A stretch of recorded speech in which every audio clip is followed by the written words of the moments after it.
অনেকে বলবে যে Sabbir Rahman wasted the potential and talent that he had. Hmm. What would you tell those people?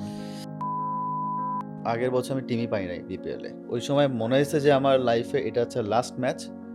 আমাকে কিছু একটা করতে হবে, নাহলে আমি আর খেলবো না। পৃথিবী আমি ভেঙে চুরে ফেলবো। বলার কে আছে, আই ডোন্ট কেয়ার। জন্ম হয়েছি 6 মারার জন্য, মারবো শুধু।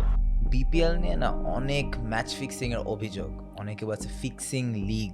কিভাবে ফিক্সিং হয়, কোথা থেকে কি হয়, এটা তো আমি জানি না আসলে। Can you tell me straight to my face যে বিপিএল এ ফিক্সিং হয় না?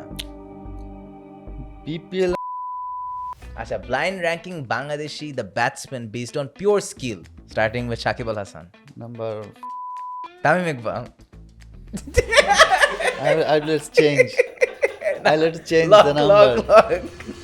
আপনার বয়স যখন মাত্র 22 তখন এমএস ধোনির মতো একজন লেজেন্ড আপনাকে নিয়ে অনেক প্রশংসা করেছিলেন, কিন্তু ওই বয়সে আইপিএল খেলতে পারা that would change your career no.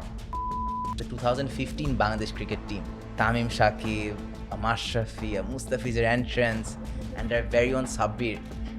ওই সময় কোনো প্রেশারই মনে হয় নাই, কারণ তোমাকে যখন কেউ এসে বলবে যে তোর যা মন চাই করতে পারি, ভেঙে চুরে ফেল, তুমি কিন্তু ভেঙে দিবা। 17-18-তে Sabbir Rahman was always on the news.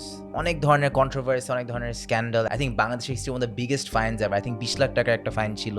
You were drop from BCB. এই বছরগুলো আসলে কি হচ্ছিল আপনার পার্সোনাল লাইফ? একটা অ্যালিগেশন আছে যে আই থিঙ্ক 12 বছর একজন ফ্যানের সাথে আপনার হাতাহাতি হয়েছিল। কিছুই হয় নাই, হয় না? কিচ্ছু হয় নাই। ম্যাচ টাচ খেলেছে, বাসায় ঘুমাইতেছে, আমার একটা বড় ভাই তুমি সাসপেন্ড 6 মাসের জন্য। থ্যাংক ইউ ভাই। Did that scare you more নাকি 20 লাখ টাকার জরিমানা? Which one? তো হয়তো বা আপনাকে ফেরত আনার জন্য কি বিসিবি থেকে কোনো রিহ্যাবিলিটেশনের প্রোগ্রাম করা হয়েছিল? রিয়েপ তো পাগলদের দেয়, আমি তো পাগল না। ইমাজিন এখনকার Bangladesh cricket team with a fit Shakib Al Hasan, Mashrafe Mortaza as a coach বা একজন মেন্টর, পলিটিক্স ফ্রি একটা sport and with the best politics people. Sports কবে হলো এটা আবার? নতুন নাম দিছে নাকি? আমাদের বেস্ট ক্রিকেটার এমপি হয়ে গেছে খেলার সময়, আপনি বলছেন ক্রিকেটের মধ্যে কোনো আচ্ছা, পলিটিক্স নেই।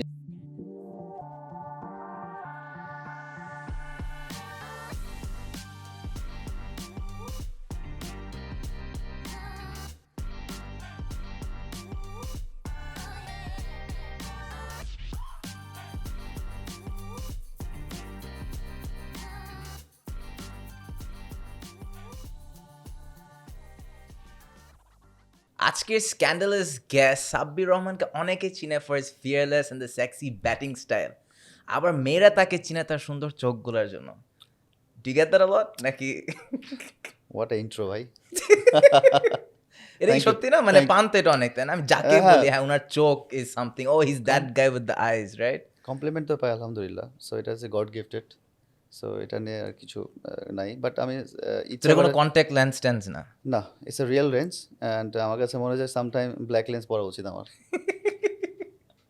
কেন মেয়ে তখন তো আবার মেয়ে ফ্যানরা না, অনেক সময় ভুল না হয়ে যেতে পারে। ধরো এমন জায়গায় যাচ্ছি যেখানে আমার চোখ ছাড়া কিছু, মানে রাতের বেলা যেখানে যাচ্ছি, তো সানগ্লাস পরা যাবে না। সো আমার কাছে মনে হয় তখন ব্ল্যাক লেন্স পড়তে হবে। যাক, একটা ডিস্টিং ফিচার থাকা ভালো। আজকে যখন আমরা ভাবতেছিলাম যে গেস্ট কাকে আনবো নেক্সট, এন্ড অফকোর্স একটা বড় ব্রেক হয়ে গেল। ইউ ওয়ার থিঙ্কিং যে ক্রিকেট অবভিয়াসলি সবার জন্য it's a very soft and emotional spot. Growing up যে টিমটা সবার মনে পড়ে is the 2015 Bangladesh cricket team. Tamim, Shakib, Mashrafe, মুস্তাফিজের entrance and our very own Sabbir. How special was it to be on such an iconic team? To be honest, it's a golden time. ওই সময় বাংলাদেশের সবচেয়ে গোল্ডেন টাইম ছিল আমার কাছে মনে হয়েছে, এবং আমার কাছে এখনও মনে হয় যে আমি 2014-তে ঢুকেছি, 2015 ওয়ার্ল্ড কাপ খেলে আসলাম, এসে 5টা সিরিজ জিতছি আমরা একসাথে। It's not easy. বড় বড় team, India, South Africa, Sri Lanka, so জিম্বাবুয়ের সাথে ছিল আমাদের। তো 5টা সিরিজ জিতা it's not easy.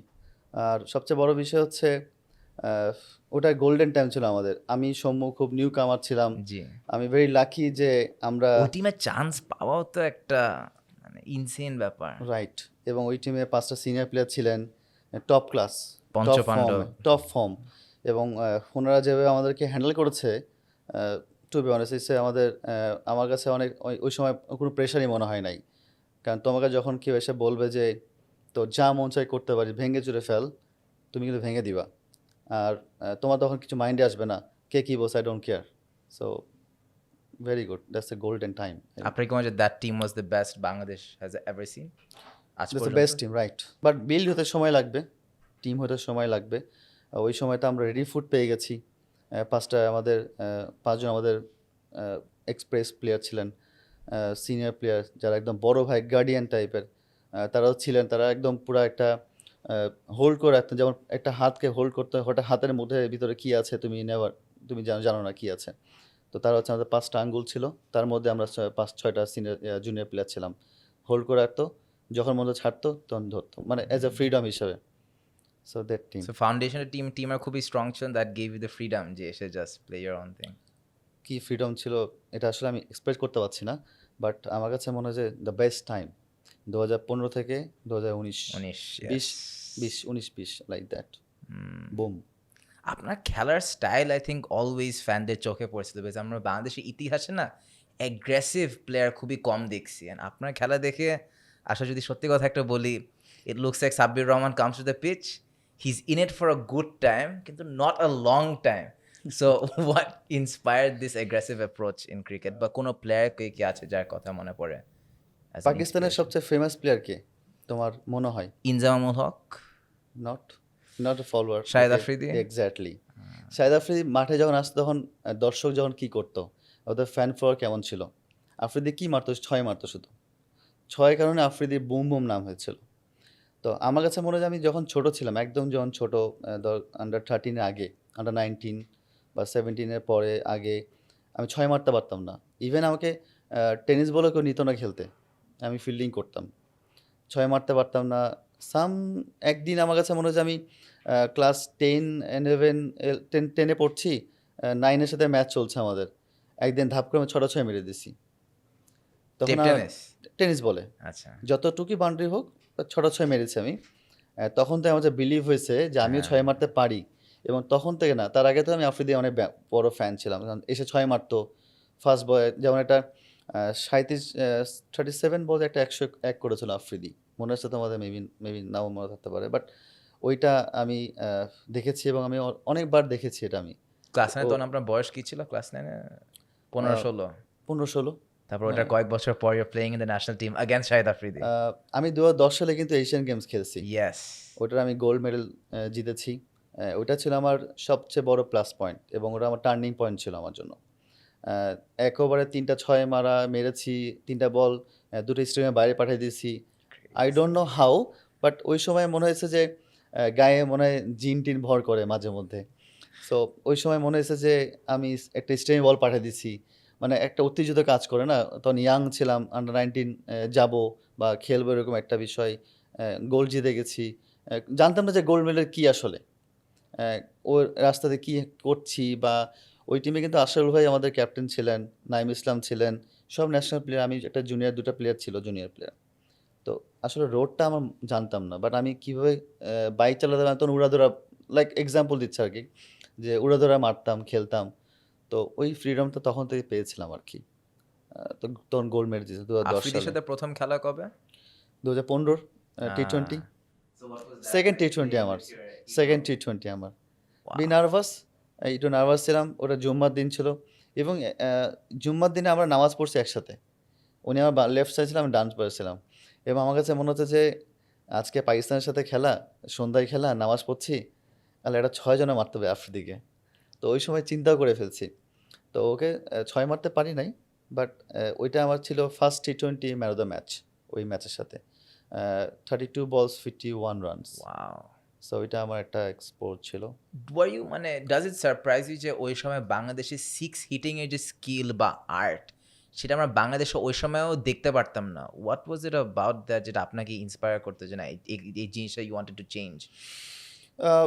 Two be honest, তখন চেঞ্জ করার মাইন্ডে আমার মাথায় ছিল না কিছুই। আমাদের কোচ ছিল হাতুরু সিং, ওনার একটাই শুধু চিন্তা ছিল যে ইনটেন্ট, প্লেয়ারের ইনটেন্ট, আমি বল স্ট্রাইক বেশি চাই, 100-150 চাই, 150 চাই, আমি তোমার কাছ থেকে আমি এটা চাই, ওইটা চাই। বাট আমি কখনো চেঞ্জ করার জন্য কোনো সময় করি নাই। আমার এটা বাই বাই ব্লাড আছে আমার কাছে। আমার কাছে মনে হচ্ছে আমি অনেক এক্সাইটিং একটা প্লেয়ার, এবং আমার কাছে মনে হয় যে আমি কোনো সময় টিম ছাড়া খেলতে পারি না। আমি কখনো স্কোরবোর্ডকে আমার রান কম বা বল বেশি আমি দেখতে পারি না। যেটাই হোক না, টেনিস বল হোক, ডিম বল হোক বা এটা লোকাল হোক বা আউটসাইড লোক, যেই খেলায় হোক আমি কখনো আমার রানকে আমি বল দেখতে পারি না। আমার চোখে যদি 30 বল থাকে, আমার রান হতে হবে 50 রান, 60 রান, 70 রান। নাইস। তো আমি এটা আমার কাছে মনে হয়েছে যে আমি স্কোরবোর্ডকে আমার কাছে একটা ইন্সপিরেশন বলতে পারো যে স্কোরবোর্ড আমি দেখে খেলি সবসময়। যেই মাঠে স্কোরবোর্ড নাই আমি পাগল হয়ে যাই। আমার রান দেখতে হবে, আমার স্কোরবোর্ড দেখতে হবে, নাহলে আমার কাছে মনে হয় যে আমি দম আটকে যাবো। আমি মনে হচ্ছে আমার রান মনে বাড়তেছে না। অন্য মানে প্লেয়াররা কি এটা করতে মনে হয়? অন্য প্লেয়াররা তো আহ, আস্তে খেলতে, খেলতে না আমি আসলে মনে হয় না স্কোরবোর্ড দেখতো। আমার মনে হয় না অন্য প্লেয়ার কি করে, এটা আমার কোনো সেন্সে ছিল না। বাট আমার কাছে মনে হয়েছে যে আমি কি করছি, আমাকে একটা ছয় মারতেই হবে। আমি পৃথিবীতে অনেক ম্যাচ খেলছি আলহামদুলিল্লাহ লাইফে, ক্যারিয়ারে। আমার ক্যারিয়ারে ম্যাক্সিমাম ক্যারিয়ারে ম্যাচে আমার ছয় একটা থাকেই, আছেই। তো আমার ছয় মারতে হবে। আমার পৃথিবী আমি যাই উল্টে যাক না হোক, আমার ছয় মারা লাগবে আমার। এটা হচ্ছে আমার মেন টার্গেট ছিল ওই ফিলিংটা আসলে কেমন একটা সিক্স মারার যে আমার কাছে। অ্যাডিকটিভ ফিলিংটা? আমি আমি আমি হচ্ছে এমন একটা প্লেয়ার, এমন একটা ছেলে। আমি কিন্তু আমার কাছে জিমটা খুব ইম্পর্টেন্ট আমার কাছে। আমার কাছে মনে হয় যে আমার ভিতরে শক্তি আছে মানে পৃথিবীর ওয়ার্ল্ডের যে কোনো মাঠে আমি পার করে দেবো। মানে আমি আমার শরীরকে উইক করতে চাই না। মানে হয় না অনেক সময় ফিল উইক, এই উইকটা অনেক সময় নার্ভাস লাগে। অনেক সময় মনে হয় যে আমি মাঠ মনে 30 সাইকেল পার করতে পারবো না। বাট আমার কাছে মনে হয় যে যে আহ, আমার কাছে যদি জিম করি আমি, নিজের শক্তি থাকে আমার কাছে, আমি পৃথিবীর যে কোনো মাঠ পার করে দিতে পারবো। আমার কাছে আগে জিমটা ইম্পর্ট্যান্ট। এপিসোডে যদি সোফার ভালো লেগে থাকে আপনারা অবশ্যই গিয়ে সাবস্ক্রাইব বাটনটা ক্লিক করবেন। It helps us make the show bigger and better only for you guys. Thank you for all the love and support and back to the episode. যদি আমরা 14-15 সালের কথা বলি, তখন কি ওই সময় একটা পয়েন্ট ছিল যে অনেক ক্রিকেট প্লেয়াররা মানে ফিজিকের কারণে সিক্স মারতে পারতো না? কারণ অনেক প্লেয়ার ছিল, আমি নাম বলবো না, দেখে মনে হতো যে ওদের সিক্স মারার এবিলিটিই নাই, দিস ফিজিক্যাল এবিলিটি নাই। Is that true you think? আমার কাছে মনে হয় মানসিকতা, সেলফ কনফিডেন্স। আচ্ছা, সেলফ কনফিডেন্সটা হচ্ছে খুব ইম্পর্ট্যান্ট। তুমি ওই সময়টা সো আহ, ফিজিক্যাল পাওয়ার ওয়াজ, যেমন আমরা ওয়েস্ট ইন্ডিয়ান একটা প্লেয়ার দেখতে পাই, ওর জন্য সিক্স মারা কোনো ব্যাপারই না। বাট বাংলাদেশের সেই সময় টিম ফিটনেস যদি বলি, দেখে মতো যে প্লেয়ার তো চাইলেও সিক্স মারতে পারবে না। আহ, আমার কাছে এটা কখনো মনে হয় নাই। বাট আমার কাছে সবসময় মনে হয়েছে যে সেলফ কনফিডেন্সটা খুব ইম্পর্ট্যান্ট তোমার কাছে। তুমি যদি মনে করো যে আমি ছয় মারতে পারবো ভিতর থেকে, তোমার দেখবে অটোমেটিক তোমার কাছে একটা পাওয়ার কাজ করবে। এবং তুমি যদি প্র্যাকটিসে এটাকে ইউটিলাইজ করো, দেখবে ওটা গেমে এফেক্ট হবে। এবং আমার কাছে মনে হয় যে তুমি ছয় মারতে পারবাই। আগেকার যে প্লেয়াররা ছিলেন, আমি তাদের মেন্টালি জানি না বা তাদের ফিজিক্যাল কোনো কন্ডিশন আমি জানি না আসলে। বাট আমার কাছে মনে হয় যে ওই সময় অত ডেভেলপ হয়নি ক্রিকেটটা। টি-20 যখন আসে নাই, টি-10 আসে নাই। টি-20 তো আসছে কয়েক কয়েক বছর আগে। এখন টি-10 চলতেছে। তো আমি তখন তাদের মেন্টালিতে বলতে পারবো না। বাট আমার কাছে আমি অ্যাজ এ প্লেয়ার, আমার কাছে মনে হচ্ছে সেলফ কনফিডেন্সটা খুব ইম্পর্ট্যান্ট একটা প্লেয়ারের জন্য। আমার কাছে যদি মনে হয় যে আজকে আমার সেলফ কনফিডেন্স ভালো এবং আমি বিলিভ করি আমার গায়ে শক্তি আছে, আমি পৃথিবী মেলবোর্ন 6 মারতে পারবো। সিক্স মারার যদি আর্টটা বলি, কোনটা সবচেয়ে বেশি ম্যাটার করে? The timing, the power, or is it the technique? Which one goes uh, the? আমি বেসিক প্লেয়ার না। আমি কিন্তু ক্যারিয়ার শুরু করেছি অ্যাজ এ বলার হয়ে। আন্ডার 19 আমি বলার ছিলাম এবং আমি বলারের পুরস্কার পেয়েছি নান্নু স্যারের কাছ থেকে, যিনি আমাদের হেড কোচ ছিলেন। 8-9 ব্যাটিং করতাম। ইভেন আমি যখন শুরু করছি career, qualifying 3rd division, 2nd division, first division আমি খেলি নাই। তখন আমি 9 নাম্বার 10 নম্বর ব্যাটিং করতাম। তখন আমাকে এখন যে কোচ আছে এইচপি, সব দায়িত্বে আছে সালাউদ্দিন স্যার, উনি আমাকে খুব ভালো মতো চিনেন এবং আমি সেই কোয়ালিফাইং থেকে শুরু করছি, উনি আমাকে তখন থেকে চিনেন। তো উনি আমাকে পিক করছে আন্ডার 19 খেলার জন্য, সালাউদ্দিন স্যার। তো তখন আমার কাছে মনে হয়েছে যে আমি ভেঙে চুরে ফেলবো। বলার কে আছে, আই ডোন্ট কেয়ার। আমি শুধু জন্ম হয়েছি 6 মারার জন্য, মারবো শুধু শুধু বলারকে আমি উড়াই দেবো। তো ওই অ্যাপ্রোচটা আমার কাছে ছোট থেকে আছে এবং আমি এখনও ক্যারি করি অ্যাপ্রোচটা।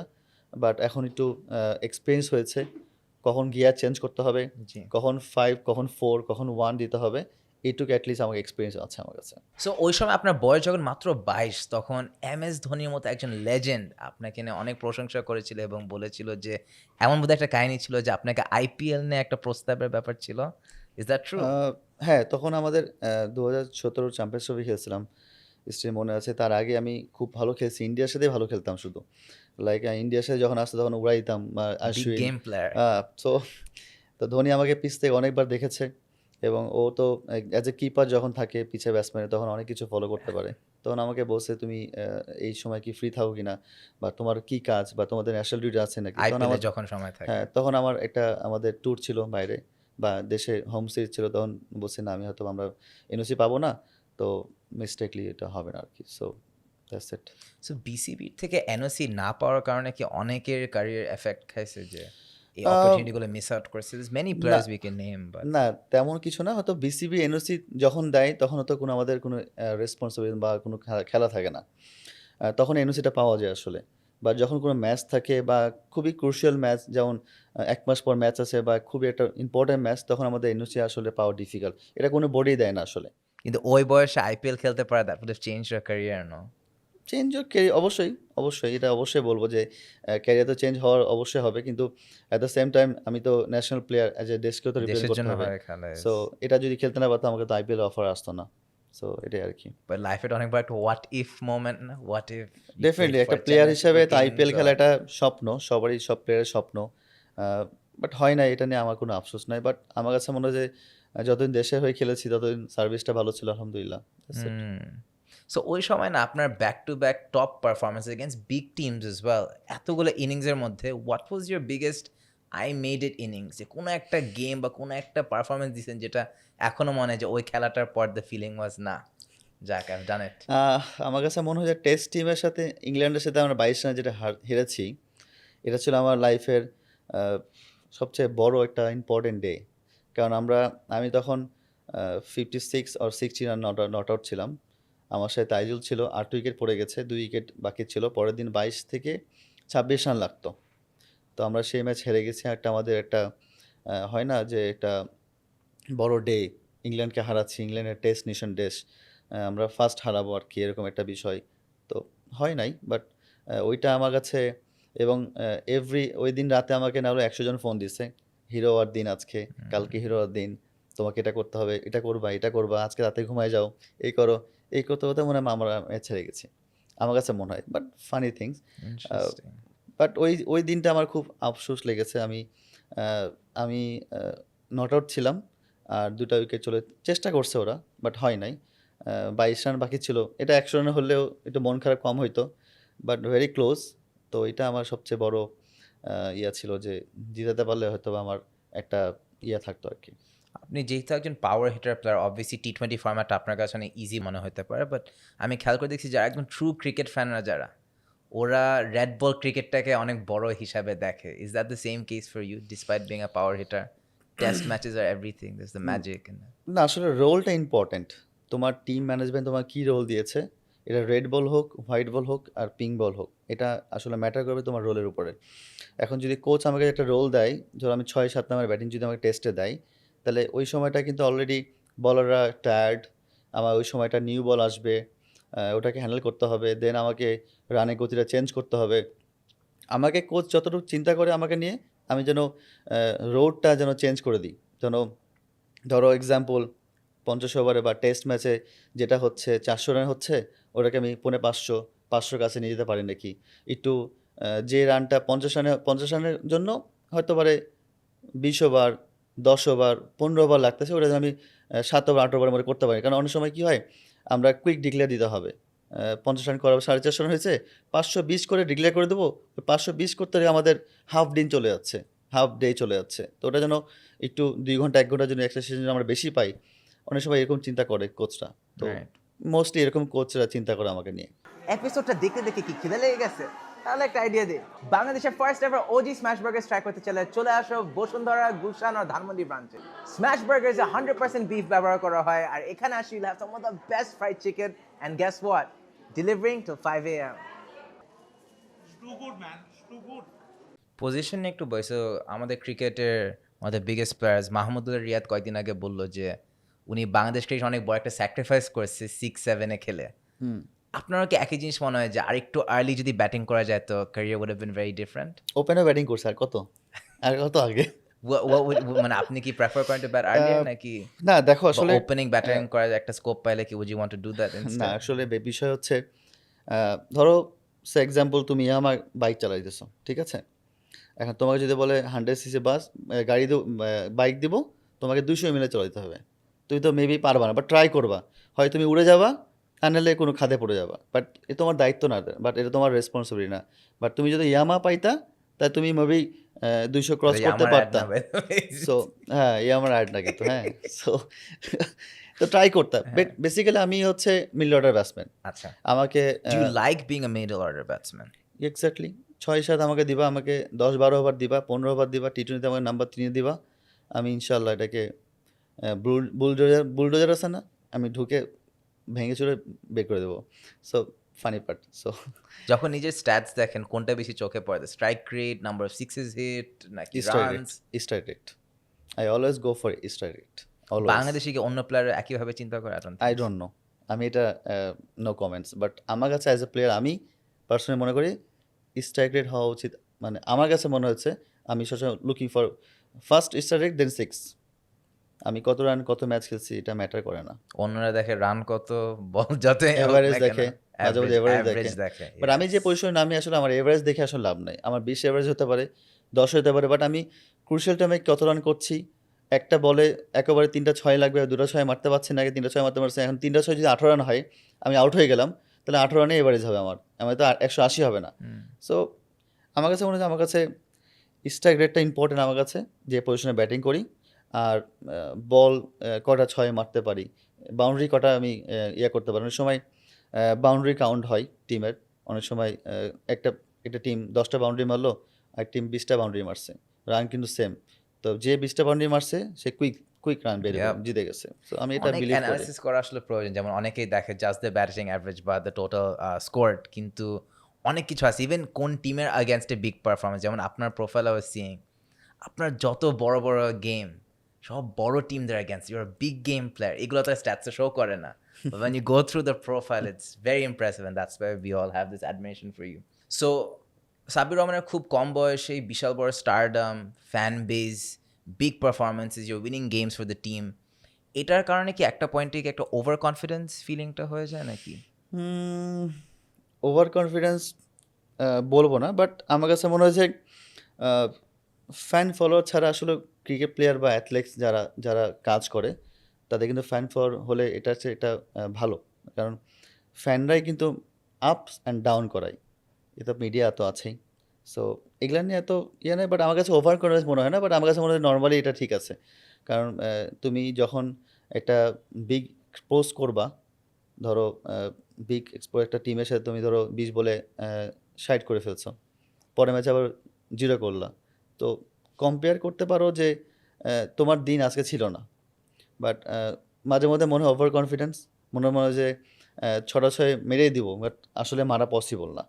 তো ইন্টারন্যাশনালে আবার মারা পসিবল, তো ওভার কনফিডেন্স মনে হয় না, বাট মনে হয় যে একটু বেশি রিল্যাক্সড তখন মনে হয়, তখন কিন্তু মাঠের বাইরে ওই সময় এত স্টারডম নিয়ে একটা ওভার কনফিডেন্স আসে না? মাঠের বাইরে যদি বলি, যদি ম্যাচ ধরো একটা ম্যাচ খেললাম, একটা 100 করেছি, এটা আবার 1 সপ্তাহ পরে একটা ম্যাচ আছে, বুক ফুলিয়ে হাঁটতে তাই ভালো লাগে, যত লম্বা সময় যায় ভালো। আর যখন 0 মারি রাতের পর একটা ম্যাচ, তাতে একটা ম্যাচ শুরু হয়ে যায়, এরকম একটা বিষয় হয়। পার্সোনাল লাইফে ওইটা একটা এফেক্ট পড়ে না ওই সময়? অফকোর্স পার্সোনাল লাইফ তো অবশ্যই পড়ে। যখন তুমি একটা 100 করবা বা একটা ভালো ইন্টারভিউ কারোর সাথে নিবা, তখন দিনটা তোমার ভালো যাবে, ওটা তোমার ঘুমটা ভালো হবে, তোমার সবার সাথে তোমার যদি কোনো বাকি টাকি কিছু টাকাটাও বাকিতে সব দিয়ে দেবা, ব্যাংক ব্যালেন্স যা সব দিয়ে দেবা।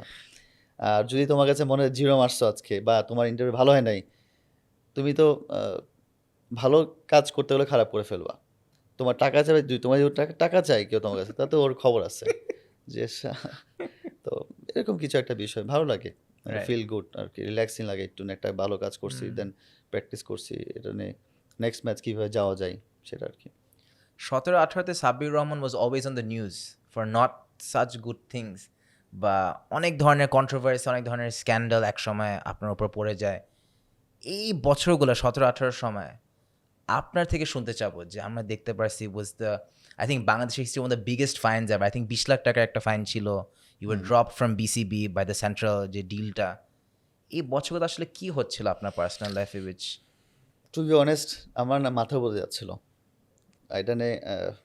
এটা নিয়ে আসলে, কারণ কি তুমি যখন ধরো রাস্তাতে হাঁটবা, ধরো তোমার সাথে একটা রিক্সাওয়ালা একটা কিছু একটা করে ফেললো, ধরো তুমি একটা থাপ্পড় মেরে দিলা, তোমার নিউজটা কিন্তু হবে না। আমি যদি ধরো আমরা ক্রিকেট প্লেয়ার বা অন্য যদি কেউ আর্টিস্ট হয়, ধরো কিছু একটা করলো, নিউজটা কিন্তু ওনারই হবে, অন্য জনের হবে না। সো আমার কাছে মনে হয় যে আমি বাট নিউজ as তো a- হওয়া উচিত। হ্যাঁ, যদি হওয়া উচিত। যদি ওই To be লেভেলের honest, ক্রাইম হয় তাহলে সত্যি নিউজটা হওয়া কথাটা উচিত, বলা, right? সত্যি কথাটা বলা সবসময় উচিত। এবং আমি যতবার আমি ক্লেম খেয়েছি, 90% আমার দোষ থাকে না, 90% একটা অ্যালিগেশন আছে যে আই থিঙ্ক 12 বছর একজন ফ্যানের সাথে আপনার হাতাহাতি হয়েছিল, কিছুই হয় নাই, হয় না? কিচ্ছু হয় নাই। হয়নি কেন? আমি এটা একটা মাঠের বিষয়। মাঠে আমি উঠে ব্যাটিং করতে যাচ্ছি, Yeah. আউট হয়ে উপরে যাচ্ছিলাম। তো একটা দর্শক আমাকে বাজে কথা বলতে পারে। হুম। দর্শক থাকে আমার থেকে 100 হাত দূরে। তা আমি মাঠ থেকে যে কি ওকে মারা পসিবল? তোমার সেন্সে কি বলে? যে ফোর্থ আম্পায়ার আনলেস ছিল, আপনি স্ট্যান্ডে হ্যাঁ, উঠে যে যান, other fourth players umpire have done that যে অ্যাজ ফোর্থ ওয়েল। আম্পায়ার ছিলেন, ওনার সাথে আমার আজ থেকে ধরো 3 বছর আগে একটা ধরো এখন না, তখন থেকে 3 বছর আগে একটা ওনার সাথে আই কনট্যাক্ট হয়েছিল যে কি একটা বাজে আউট দিয়েছেন। আমি একটা স্ল্যাং ইউজ করে দিচ্ছি ওনাকে। তো ওনার একটা বিষয় থাকে না মানুষের, যে আমি আজকে বাংলাদেশের বেশিরভাগ হয় এটা, যে আজকে তুই করলি, কালকে তোকে আমি দেখে নিব। তো এই বিষয়টা হচ্ছে এরকম যে উনি ফোর্থ আম্পায়ার ছিলেন। আমি হয়তো বা ওনাকে ছোট পুচকিকে বলছি যে তুমি কেন গাল দিচ্ছ বা কি করছো? এটা যখন আমি বলেছি, তখন এটা নিয়ে তুমি অবভিয়াসলি ওরা বড় করছে। বাট 100 হাত দূরে একটা মানুষকে যে মারা অ্যাজ এ ন্যাশনাল প্লেয়ার এতগুলো মানুষ সামনে, সো ডিফিকাল্ট। ওই পুরো সিচুয়েশনটাকে আপনি রিগ্রেট করেন নাকি এই ব্যাপারে কোনো রিগ্রেট নাই বা যেটা was হয়ে যায় exaggerated? সেটা তো আর রিগ্রেট করার কিছু নাই। আর যেটা হয় সেটাকে স্টপ করা চেষ্টা করি। কারণ যেটা হয়ে গেছে সেটা তো আমি আর বলে লাভ নাই। কারণ বাংলাদেশে একটা ঘটনা ঘটে যাওয়ার পরে ২ দিন পর তুমি যদি বলো যে আমি এটা করি নাই বা এটা করেছি, no one can trust you. So এটা নিয়ে কোনো সো বিষয় 18 না। সালে বিসিবি আপনাকে 6 মাসের সাসপেনশন দিয়েছিল বেসড অন ডিসিপ্লিনারি রিজনস। এটার জন্যই, এটার জন্য এটার জন্যই, এটার কোনো জন্যই। আপনি বলছেন এটা সত্যি না, সো কোনো ইনভেস্টিগেশন আমি করা হয় না? ম্যাচ ট্যাচ খেলেছে, বাসায় ঘুমাইতেছি, আমার একটা বড় ভাই তুমি সাসপেন্ড 6 মাসের জন্য। থ্যাংক ইউ ভাইয়া, good Did lakh. that scare you more নাকি 20 লাখ টাকার জরিমানা? Which one? দেখো, টাকা আজকে আসবে, কালকে যাবে, True. কালকে আসবে, পরশু যাবে। সো টাকা তো ম্যাটার করে না, সামটাইম ম্যাটার করে। বাট যখন যেটা হয়ে গেছে সেটার আমি আর কিছু করতে পারি নাই। কারণ সামটাইম আমি অনেক এগ্রেসিভ একটা প্লেয়ার, এবং আমি কিন্তু মাঠের বাইরে অনেক এগ্রেসিভ, মাঠের ভিতরেও এগ্রেসিভ, মাঠের বাইরে এগ্রেসিভ। Which makes আজ you থেকে সাব্বির রহমান। 10 বছর আগের কাহিনী বলছি। জি। তো হয়তো বা কারোর সাথে একটা মিসবিহেভ হয়ে গেছে, এটা মিডিয়ার কোনো পার্সন। আমি এখন যেরকম মিডিয়ার সাথে যেরকম যত অ্যাটাচড, এর আগে কিন্তু এরকম অ্যাটাচ থাকতাম না। এটা কি একটা ইয়াং পিপল প্রবলেম মনে হয়? হতে Young- পারে। মানে ইয়াং বয়সে স্টার হতে হয়ে পারে। যাওয়া all part of blood, young blood, so হতে পারে। বাট 10 বছর আগে যেরকম আমি ছিলাম, আমি তো পুরো উল্টা এখন। এখন মিডিয়ার পার্সন আমাকে অনেক ভালোবাসে, লাইক করে, এবং এটাই হওয়া উচিত। হয়তোবা তখন আমি বয়স কম, ইন্টারভিউ নিতে আসছে, ভাই আমি দিতে পারবো না। হয়তো আমার ভয়েস টোনটা অন্যরকম, হ্যাঁ। বা হয়তোবা তার টোনটা আমার টোনটা ওর পছন্দ হয় নাই। ওই যে ওই টোনটা পছন্দ হয় নাই, ওর থেকে গ্রো আপ হয়েছে ওর একটা নেগেটিভিটি। তো ওইখান থেকে শুরু করে সাব্বির নিউজ মানেই হচ্ছে এটা নেগেটিভ। সো এখন কিন্তু আর এটা হয় এখন না। আর না।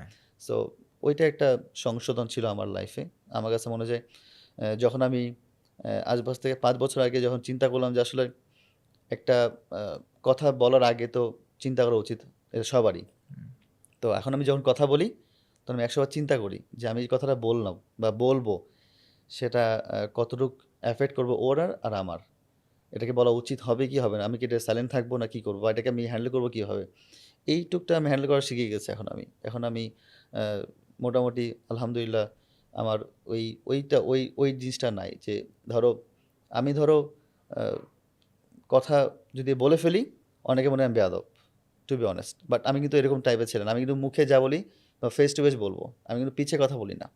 এবং এই পিছে ক্যারেক্টার ছেলেটা আমিও না। কারণ তোমার পিছে কথা বলা আমি পছন্দ করি না কখনো। কারণ তুমি যদি ভালো চাই তোমার সামনেই বলবো। এবং এটার জন্য অনেক মানুষ কিন্তু এটা নেয় না। এটা তুমি ভালো জানো, যেহেতু আমরা বাংলাদেশে থাকি। তো যদি মানুষের সামনে, যেমন ফর এক্সাম্পল একটা রিক্সাওয়ালাই ধরো ডানে যেতে বামে চলে গেছে। তুমি যদি ওখানে বলো যে তুমি ডানে যেতে বামে কেন গেলা? তার মানে দোষ তোমার। ওটা আমার ইচ্ছা আমি গেছি। তুমি তখন কী বলবা? সো কিছু সময় না বলাই ভালো। আর মিডিয়ার এখানে একটা অনেক ডেঞ্জারাস রোল আছে যে মিডিয়ায় ফিল লাইক সাব্বির রহমানের পিকে তাকে এমনভাবে একটা ব্যাড বয় পার্সনে দিয়ে দিছিল যেটা whether true or not we don't know, but এটা একটা ক্যারিয়ারকে অনেক এফেক্ট করে ফেলে, right? Sometime bad boy Sabbir good, কিন্তু আসলে মিডিয়ার মাধ্যমে থাকাটাও ইম্পর্টেন্ট। তুমি যদি আউট অফ ফর্ম বা 4-5 বছর ন্যাশনাল টিমে নাই, বাট তুমি স্টিল মিডিয়াতে আসো, এটাও গুড। কিন্তু নেগেটিভ হোক পজিটিভ, মিডিয়া কিন্তু মিডিয়াতে Relevant. সবসময় চর্চা থাকা ভালো। আপনাকে চর্চা থাকা ভুলে ভালো। যায় না, দ্যাটস ফর শিওর। মিডিয়া থ্রুতে যখন এত সমালোচনা হয়, does that affect your on the pitch performance as well? আমি কখনো এটা মনে করি নাই আমার। আমার পিচে কখনো- নামলে বাইরে যা আছে সব আমি out. সিরিয়াসকে ভুলে যাই সবকিছু। আমি শুধু স্কোর বোর্ড দেখি। ওই যে বললাম, আমি দর্শক কি বলছে, দর্শক কার নামে চিয়ার আপ করছে, আই ডোন্ট নো অ্যাকচুয়ালি, এবং এটা আমি জানিও না আর জানতেও চাই না। বাট আমার শুধু স্কোর বোর্ডের নজর, স্কোর বোর্ড কী অবস্থা আমার, আমি কি বেশি ডট খেলতেছি, না আমি বেশি ডিফেন্স করতেছি, না কি করতেছি, আমার কাজ কি, আমার কি জন্য আসছে এখানে, ওইখানে বেশি ফোকাস থাকে। ইভেন যেখানে আমার স্কোর বোর্ড নাই, আমি লেগাম পেকে বারবার জিজ্ঞেস করি, আমি কথা বলে কথা করছি। Nice. এটা হচ্ছে আমার ফোকাস। বাইরে কি হচ্ছে সেটা পরে বাইরে দিয়ে দেখবো, বাট আগে আমাকে যে কাজটা দিয়েছে সেটা শেষ করি। That's it. একটা talented cricket player discipline issue থাকতেই পারে। ইনফ্যাক্ট ইংল্যান্ডে ওয়ার সিং legendary players like Ben Stokes কতবার টিমে আসে, ঢুকে বের হয়, বাট একটা ক্রিকেট বোর্ড অফিস প্লেয়ারদেরকে রিহ্যাবিলিটেট করে। আপনাকে যখন টিম থেকে 2018 সালে বের করে দেওয়া হয়, আপনাকে ফেরত আনার জন্য কি বিসিবি থেকে কোনো রিহ্যাবিলিটেশনের প্রোগ্রাম করা হয়েছিল? রিয়েব তো পাগলদের দেয়, আমি তো পাগল না। মানে আবার টিমে রিইন্টিগ্রেট করার জন্য কোনো প্রসিজার না, হয়েছিল? নাথিং। নাথিং। বাট আমার কাছে মনে হয়েছে ডু ইউ যে, feel like you deserved a rehabilitation আর ইন্টিগ্রেশন প্রোগ্রাম? এটা কারণ তো হয়তো করা উচিত। এটা হয়তো মাইন্ডের সাথে একটা মাইন্ড ডক্টর হতে পারে, বা মেডিটেশন হতে পারে, কেউ না কেউ একটু যদি টাচ আপ করতো বা টাচ আপ থাকতো। হয় না যে তুমি তো একটা শার্ট পরলা, শার্টের সামনে ইন করছো, পিছে ইন করো নাই, তো এটা কে দেখবে? পিছে লোকে দেখবে, তো তোমাকে তো সামনে লোক বলবে না, তুমি দেখতে পাচ্ছ না। তো ওই যে টাচ আপটা, ওই যে একটা কথা যে আচ্ছা সাব্বি তুমি পিছে ইনটা করে ফেলো, সুন্দর লাগবে। That's the important things. আর খারাপ সময় একটা ইয়াং প্লেয়ার এমন ভুল হতেই পারে, বাট বোর্ড থেকে এমন একটা ট্যালেন্টকে যদি সাপোর্টটা না দেয়, না, then- বোর্ড তো অবশ্যই সাপোর্ট তো অবশ্যই দেয়, বাট কিছু কিছু প্লেয়ারের, ধরো কিছু ইয়াং প্লেয়ারদের যে দোষ না তা না, সবারই দোষ আছে, আমার দোষ আছে, অন্য দোষ আছে, সবারই দোষ আছে। বা দোষের মাধ্যমে যে তুমি কি এটাকে সলভ করতে হবে কীভাবে, এটা তো বের করতে হবে। সো তুমি যেটা বের না করতে পারো, তাহলে মিস্টেক এটা তুমি হতে থাকবে। বন্ধুদের সাথে আড্ডা দিতে চাইলে এখন বেস্ট জায়গা হলো সাংহাই। এখানে পাবেন dumplings, bang bang chicken, crazy একটা আইস মাইলো, আর আরো অনেক জোস প্যান এশিয়ান আইটেম। ও আর বাই দ্য ওয়ে, এখানে আসলে you can enjoy the arcade and karaoke as well. শুরু হয়েছিল একটা ফুড কার্ট দিয়ে, এখন দিয়ে 4 branches in Banani, Dhanmondi, Gulshan two stable and centre point Uttara. So what are you waiting for? And back to the episode. Team থেকে বের হওয়ার সময় কি আপনি নিজেকে দোষ দিয়েছিলেন মোর, নাকি বিসিবিকে দোষ দিয়েছিলেন মোর? অবশ্যই আমার নিজের দোষ থাকবে, কারণ তুমি যদি নিজে ঠিক না, তুমি নাচতে না পারলে উঠান বেকা, সেটা আমি বলতেই তো পারি। বাট আমার কাছে মনে হয় না যে এই কথাটা কাউকে বলা উচিত, কারণ Right. তুমি নিজে ঠিক না থাকলে তো তোমাকে তো আসলে কেউ Right. করবে না। সো তোমাকে আগে ঠিক হতে আর হবে। এই খারাপ সময় কি কোনো সিনিয়র প্লেয়ার বা স্টাফ আপনার পাশে ছিল to support you during this times? অবশ্যই ভাই, যে সিনিয়র প্লেয়ার ছিলেন তখন, ইভেন যারা কার নাম বলা কোচেস, যাবে? অল 5-6 জন যারা সিনিয়র, তামিম ভাই, মুশফিক ভাই, সাকিব ভাই, মাশরাফি ভাই, এই খারাপ রিয়াদ সময় ভাই। কারো কি কোনো স্পেসিফিক অ্যাডভাইস ছিল which helped you? সবসময় পাই, সবসময় দিয়েছে, সবসময় তারা আমাকে মেন্টালি সাপোর্ট দিয়েছেন। কি করতে হবে, কতটুকু কি করতে হবে, কোথায় গেলে কি বলতে হবে, বা কোথায় গেলে কি করতে হবে, অলওয়েজ তারা বলেছেন যখন যাই বেড়েছেন। সবচেয়ে বেশি অ্যাটাচ ছিলাম আমি হচ্ছে মাশরাফি ভাইয়ের সাথে। মাশরাফি ভাই, বিকজ হচ্ছে তাকে একটা ফোন করলে হয়তো বা উনি খুব কুইক রেসপন্স করে, হয়তো বা আদার্স বড় ভাইয়েরাও করতো, বাট একটু হয় না, আমি মানে হয় না মানুষের সংকোচ ফিল করে যে আচ্ছা মুশফিকে ফোন দিব বা তামিমাকে ফোন দিব, কি ভাববে, কীভাবে ফোন দিব, তা রিসিভ করবে। বাট মাশরাফি অনেক জলি মাইন্ডেড, তো আসলে তাকে ফোন করলে আচ্ছা ফোন দিয়ে ফেলি, হ্যাঁ, এই যে একটা ফোন, এটা এই ফিল, ফ্রিনেসটা আছে। হ্যাঁ। তো এটা ওনার সাথে আমার খুব বেশি একটা কেমিস্ট্রি ভালো ছিল, এবং আমার কাছে মনে হয়েছে ওনার সাথে সব কিছু শেয়ার করতে আমার খুব ভালো লাগতো, এবং উনি একদম স্ল্যাং দিয়ে আমাকে বুঝাইতো। সো যেটা ওনার কাজ, বুঝলেই হয়। সো বুঝালে হয়, এই আর কি। বাট সবাই, এভরিওয়ান, আমি না, আদার্স প্লেয়ারদের সাপোর্ট করে, এবং যখন যাকে পাই, কারণ আমি যদি ব্যাক করতে পারি দেশের জন্য ভালো, আরেকজন প্লেয়ার যদি ব্যাক করতে পারে দেশের জন্য ভালো, তো হোয়াই নট। না, আপনার বয়স এখন 34, what advice would you give to 24-year-old? দেখে মনে হয় 34 আমার। না, একদমই না, ভেরি ফিট। আমরা সেদিনও দেখলাম ট্রেনিংয়ে। সো আপনার বয়স এখন 34, what advice would you give your 24-year-old না, আমি কখনো টাকা নষ্ট করি নাই। আচ্ছা আমি যতদিন টাকা কামাইছি আমি ভালো জায়গায় টাকা ইউটিলাইজ করেছি। আচ্ছা আচ্ছা টাকা এটা আমার ইউটিলাইজ একটা ভালো করতে জিনিস আমার জন্য, এবং এটার বরকত আলহামদুলিল্লাহ দিয়েছে। আমার কাছে মনে হয় যে মানি হচ্ছে মেন জিনিস যেটা মানুষকে নষ্ট করে। হুম আজকে টাকা ক্যাশ টাকা আছে, আজকে এটা করি ওইটা করি, তো আমার কাছে মনে হয় ক্যাশ টাকাটা আমি কন্ট্রোল করতে পারি, হ্যান্ডেল করতে পারি। এটা আমার হচ্ছে সবচেয়ে প্লাস পয়েন্ট। আমি এটাকে খুব সুন্দরভাবে ইউটিলাইজ করতে পারি এবং করেছি আমার লাইফে। হুম। সো কারণ আমি ছোটোবেলা থেকে আমার ফ্যামিলি মেম্বার বলতো ঢাকা শহরে একটা ছাদ খুব ইম্পর্ট্যান্ট। ছাদ আছে তো তুমি জিন্দা আছো। হুম দেন হচ্ছে একটা গাড়ি, তোমার চলার জন্য একটা গাড়ি লাগবে। কারণ তুমি ভাড়া বাসা, আমার অনেক ফ্রেন্ড সার্কেল দেখেছি যে ভাড়া বাসা থেকে লাইফ স্ট্রাগল করে, বাট ওই পরিবেশটা ভালো হয় না আসলে। নিজের একটা বাসা, নিজের একটা স্বপ্নকে সুন্দর করে তৈরি করা। আমি কিন্তু অনেক গোছানো ছেলে এবং আমি সুন্দর করে সব কিছু আমি আমার বাসায় ইনক্লুড আমি করেছি নিজে। তো আমার Wow. কাছে তখন থেকে মনে হয়েছে যে ঢাকা শহরে যখন আমি আসবো, আমি ৩-৪ বছর ভাড়া ছিলাম অবশ্য, হুম বাট তখন তো একটা টাকা ফ্ল্যাট ছিল কিনে না আমার। হ্যাঁ, নেওয়া তখন টাকা তারপর ছিল না, গাড়ি তখন ভাড়া থাকতে রাইট হবে। যখন টাকা হয়েছে তখন আমি একটা ফ্ল্যাট কিনে ফেলছি। তো ফ্ল্যাটটা কিনে আমি টাকাটা চলতি অবশ্যই শোধ হয়ে গেছে আলহামদুলিল্লাহ। দেন আমি একটা গাড়ি কিনেছি। তো দুটাই ওয়ে কিন্তু মানুষকে স্ট্রাগল করে। সো এটা বাসা ভাড়া ইয়াংস্টারদের হচ্ছে লাইফ গুছিয়ে ফেলানো ইজ দ্য খুবই বিগেস্ট ইম্পর্টেন্ট, কারণ প্রায়োরিটি তুমি আজকে ভালো ফর্মে আছো, ৫ বছর পর তুমি ভালোভাবে নাও থাকতে পারো। তুমি আজকে যে ৫ লাখ টাকা কামাইতেছো, কালকে ৫ বছর পর তুমি ২ লাখ কামাবা, তখন তুমি কি করবা? তো ৫ লাখ যখন তুমি কামাইতেছো, ১ টাকা কামাইতে, তখন আস্তে আস্তে তুমি এটা বিল্ড হাউস, একটা বাসা কিনে ফেলো, একটা বাসা করে ফেলো, তোমার স্বপ্ন যেটা পূরণ তুমি করে ফেলো। বাট টাকাকে ওয়েস্ট করা দরকার নেই, কারণ এটা একটা বরকত, যে তুমি নষ্ট করবা, একদিন তোমার চলে যাবে, তো তুমি লাভ কি তখন তোমার? আচ্ছা ব্লাইন্ড র্যাঙ্কিং আমরা এখন চলে আসবো আমাদের সিগনেচার গেম। আমি 10জন প্লেয়ারের নাম বলবো, আপনার একটা ফিক্সড র্যাঙ্ক দিতে হবে and that's the final rank. Easy? Cricketer আর ফুটবল? ক্রিকেটার। সো আমি একটা Sure. ক্যাটাগরি শেয়ার করবো and you give the blind ranking. আপনার Okay, অনেক I'll ফ্রেন্ডস try. আছেন ক্রিকেট, তারা হোপফুলি মাইন্ড করবে না এই সেগমেন্টটা দেখার সময়। ট্রাই। ফ্যান ফলটা কমবে না, না? না না না না। সো আমরা ফার্স্ট আনবো, সিন্স আপনাকে ধরা as a power hitter finisher, আমরা জানতে পারবো যে বাংলাদেশ ক্রিকেটের blind ranking finishers of all time. আমি 10জন প্লেয়ার নাম বলবো and you give them a rank out of 10। ওইটাই হবে fixed. Ready? Hmm. Okay. Okay. Zakir Ali 5, 5, Mahmudullah Riyad 3, Sabbir Rahman বলেই ফেলো, 4, সমস্যা নাই। 4, humble answer. Nasir Hossain 6, 6, okay. Saifuddin, 7, Yasir Ali 8, 8, Rishad Hossain as a finisher. 10-এর মধ্যে 9 কি খারাপ? হ্যাঁ হ্যাঁ, নয় ওয়ার্স্ট। তোর নাম্বার নাই আমার কাছে। 1 to 9, 10 বাকি। 9, 9 ফর রিশাদ হোসেন। অলদো উনি ফিনিশার ঠিক না, বাট আসে ওই পজিশনে, সো মুশফিকুর রহিম। ফিনিশার বলা যায় না, but he plays a finishing role ultimately উনার position wise. 2. 2, okay. Shamim Hossain Patwari At the moment, he is okay. Number 1. Number 1। Yeah. He is আর good. লাস্ট তাহলে 10 পড়তেছে হচ্ছে Towhid Hridoy, but Hey, you speak. Blind ranking. আচ্ছা শামীম হোসেন পাটোয়ারি কেন নাম্বার 1? Because আমাকে তো next টাইমটা মনে জানি না নেক্সট টাইমটা কি হবে। আমাকে তো পেপার দেওয়া উচিত ছিল একটা। Are you happy with your list? Sorry guys. Are you happy with your list? No. Change কি করতেন চান্স পাইলে? রিয়াদ ভাই 1-এ, আচ্ছা তহিদ হৃদয় 3-এ, আচ্ছা। ইয়াসির আলী, রাব্বি কত this? 8, 7. 7, Zakir goes to 4. Then goes to 5. Nasir Hossain. Then Nasir Hossain. Then up. Interesting Number 1 is interesting.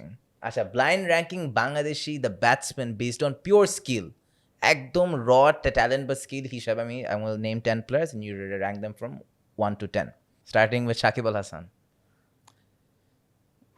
number 4. 4, okay. Mominul Haq, Number 3. interesting. 4th. Test player. Liton Das, Number 2. wow. Najmul Hussain Shanto, Captain Saheb. Number 5. 5, ঠিক আছে। 5. Mushfiqur Rahim, Number 1. ও Tamim Iqbal, let's change. Let's change lock the lock number. Lock সমস্যা নেই 6 দেন তামিম ভাই mind করবে না I am sure সমস্যা নেই এটা না, আমার আমি দোষ change দিয়ে করতে দিন। যাচ্ছি এখন আমার আমি। দোষ দিয়ে দিন তুমি আমাকে it's একটা okay. প্লিজ একটা পেপার দাও, এটা আমি দেখে দেখে বলতাম এটা নাইন সাফিয়ে। তামিম ভাই next. 6 নেক্সট 6 তো বাকি আছে হ্যাঁ ঠিক আছে সাব্বির রহমান 9 9 সাব্বির রহমান 9 মোহাম্মদ আশরাফুল 7 7 সৌম্য সরকার 8 শারিয়ান হাফিজ 10 তো বাকি আছে 10 are you happy with your list no. Tamim ভাই কি বেশি মাইন্ড করবে এটা দেখে না আসলে মাইন্ড না, ভুলের আমার he is a দোষ good এটা। he is a really good batsman. 1 to 5 should be 5 senior players because you should আমাদের tell me fast. পঞ্চপাণ্ডব না এক্সিলেন্ট কোনো সমস্যা নেই এখন আমার আমরা ক্যান্সেল গো জাস্ট মজা করলাম, ঠিক আছে ফাইন। হ্যাঁ এখন আমরা চলে আসবো হচ্ছে আমাদের ফেভারিট পার্ট নিয়ে আমার অনেক ইন্টারেস্টিং একটা এর বাইরেও interesting কিছু আছে? BPL okay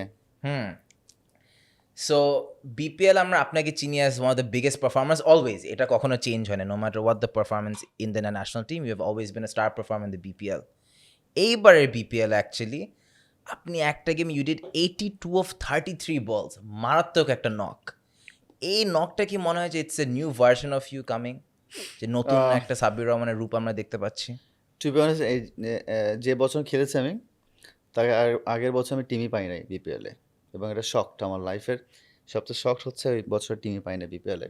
I don't no, but মেনে নিতে হয়েছে, কিছু করার নয়। বাট আমার কাছে মনে হচ্ছে যে ওই দিন থেকে শুরু করে আমার কাছে মনে হচ্ছে যে আমি যেদিন মাঠে নামবো বিপিএল স্টেজে, তারপরে আমি 3 ম্যাচ আমি খেলি নাই, হ্যাঁ ডাক এবার পাওয়ার পর সিজনে 3 ম্যাচ খেলি নাই। তো যিনি কোচ ছিলেন, তো তিনি অন্য একটা আমাকে একটা কথা বলেছে, ব্যাখ্যা দিয়েছেন, বাট ইটস ওকে। আমি যখন একটা প্রথম ম্যাচ খেললাম রংপুরের সাথে 7 রান করে আউট হয়ে গেছি, তো আমি ড্রেসিং রুমে যখন যাচ্ছি, তো আমার কাছে আমি ফিল হচ্ছে যে আমি যদি ড্রেসিং রুম না যেয়ে পিছন দিয়ে যদি পালাতে পারতাম। কারণ দেখো একটা বছর আমি খেলি না বিপিএল, 3 ম্যাচ বসার পর আরেকটা ম্যাচ সুযোগ দিয়েছে, তা আমার মনে হয় না আর সুযোগ আসবে। আর যদি সুযোগ এটা আল্লাহ দিয়েছে হয়তো বা, ওই ম্যাচ চলে যাওয়ার পরে আমার কাছে মনে হচ্ছে আমি দুনিয়ার সবচেয়ে খারাপ প্লেয়ার, মানে আমার আর শেষ, আমার career, end of my career, everything finish. So thank you বিপিএলকে আমাকে সুযোগ দেওয়ার জন্য।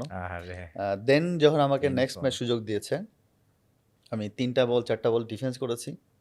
তারপরে আমার কাছে মনে হচ্ছে যে আমি দর্শকদের একটু আওয়াজ শুনতে পেয়েছি যে ইফ হয় না যে অনেক সময় যে অন্য টিমের দর্শকরা বলছে আউট হয়ে যা, আউট হয়ে যা, ইউ নট গুড প্লেয়ার। আমার খুব মাইন্ড লাগছে, খুব ইগো লাগছে, এবং আমার কাছে মনে হচ্ছে এটা হার্ট মি, যে দর্শকরা সবসময় আমাকে ভালোবেসেছে, ওই দর্শকরা আমাকে এই কথা বলেছে। তখন আমার কাছে মনে হচ্ছে যে আমার কাছে দুনিয়ার ওই শুধু বল দেখতে পাচ্ছি আর বলার দেখেছি, আর আমি শুধু আর কাউকে পৃথিবী আর আমার সামনে পিছিয়ে যে কে আছে আমি কাউকে দেখি নাই ওই সময়। ওই 10 মিনিট পুরা ব্লাইন্ড ছিলাম আমি, মাই গুডনেস পুরা ব্লাইন্ড ছিল। এবং আমি 1 বছর শুধু প্র্যাকটিস করছি, এই প্র্যাকটিসটাই প্র্যাকটিস করেছি। এবং হয় না অনেক সময় যে তুমি যে প্র্যাকটিসটা করেছো তোমার বডি, মাইন্ড, মাসেল ওটাই তোমাকে রিপ্লাই করবে। তা জাস্ট ওটাই আমাকে রিপ্লাই, যে ফার্স্ট 6 মেরেছি শরীফুলকে, ওটা আমি লাস্ট 365 দিন প্র্যাকটিস করছি আমি ওইটাই।